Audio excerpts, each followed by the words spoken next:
2023년 사순절 17일차에 함께 묵상할 말씀은 마태복음 18장 1절부터 6절 말씀입니다.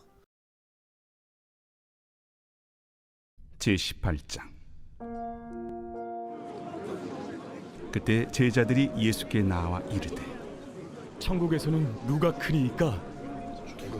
예수께서 한 어린아이를 불러 그들 가운데 세우시고 진실로 너희에게 이르노니 너희가 돌이켜 어린아이들과 같이 되지 아니하면 결단코 천국에 들어가지 못하리라. 그러므로 누구든지 이 어린아이와 같이 자기를 낮추는 사람이 천국에서 큰 자니라.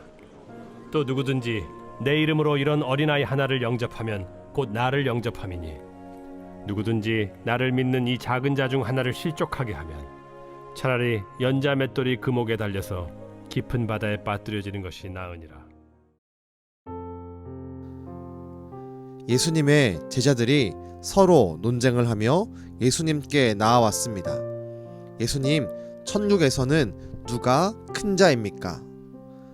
제자들의 마음속에는 장차 예수님이 다스리시는 그 나라에서 높은 자리를 차지하기 위한 욕심이 가득했습니다.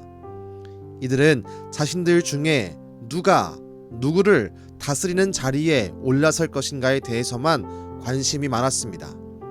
그러나 예수님이 다스리시는 하나님의 나라는 제자들이 생각하는 높음과 낮음을 평가하는 기준이 다릅니다. 예수님이 다스리시는 하나님의 나라에서는 겸손한 자가 높임을 받는 아름다운 곳입니다. 그래서 하나님의 나라의 가장 높은 자리에 앉을 수 있는 유일한 분이야말로 예수 그리스도이십니다. 예수님은 우리를 구원하기 위해 겸손의 왕으로 오셨습니다. 자신의 목숨을 바쳐 자신의 자녀들을 구원하기 위해 하늘 보좌를 버리고 가장 낮은 자리에 오신 겸손한 분이십니다. 그렇기에 예수님이 하나님 나라를 다스리시는 왕이 된다는 것 자체가 하나님의 나라는 겸손한 자가 높임을 받는 곳임을 보여주는 곳입니다. 빌립보서 2장 6절과 7절은 이와 같은 예수님의 겸손을 이렇게 표현합니다. 그는 근본 하나님의 본체시나 하나님과 동등됨을 취할 것으로 여기지 아니하시고 오히려 자기를 비워 종의 형체를 가지사 사람들과 같이 되셨고, 예수님은 하나님됨을 버리시고 종의 형체를 스스로 취하셨습니다. 그래서 예수님은 어린아이처럼 겸손한 자가 하나님의 나라에 들어갈 것임을 말씀하는 것입니다. 겸손의 왕이신 예수님이 다스리시는 나라는 바로 겸손한 자의 나라이기 때문입니다. 사실 우리가 예수님의 십자가의 은혜를 생각한다면 겸손하지 못할 사람이 없습니다. 내 힘과 의지로 하나님의 나라에 들어가는 게 아니라 주님이 나에게 주신 믿음으로 예수님을 붙잡을 때 주어지는 은혜이기 때문입니다. 하나님의 나라에 들어가는 일의 시작부터 마지막까지 모두 주님이 행하신 일입니다. 우리의 공로가 아닙니다. 우리의 능력이 아닙니다. 오직 하나님의 은혜입니다. 이런 은혜를 기억하는 자가 겸손한 자가 될 수 있습니다.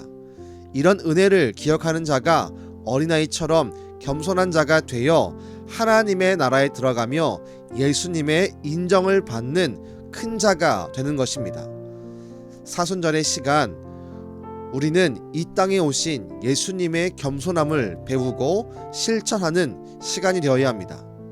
나를 위해 종의 형체로 오신 겸손의 왕 예수님을 따라 겸손을 훈련하는 사순절을 보내므로 하나님의 나라에서 큰 자가 되는 저와 여러분 되길 주님의 이름으로 축원합니다.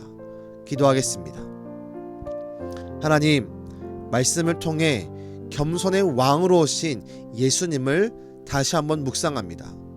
어린아이처럼 겸손한 자가 하나님의 나라에 큰 자가 된다 말씀하신 주님이시여, 우리가 예수님처럼 겸손한 자가 될 수 있게 하시고 우리의 겸손을 사순절의 기간 동안 훈련하며 실천함으로 우리가 하나님 나라의 큰 자로 세워져가는 은혜를 누리게 하여 주옵소서.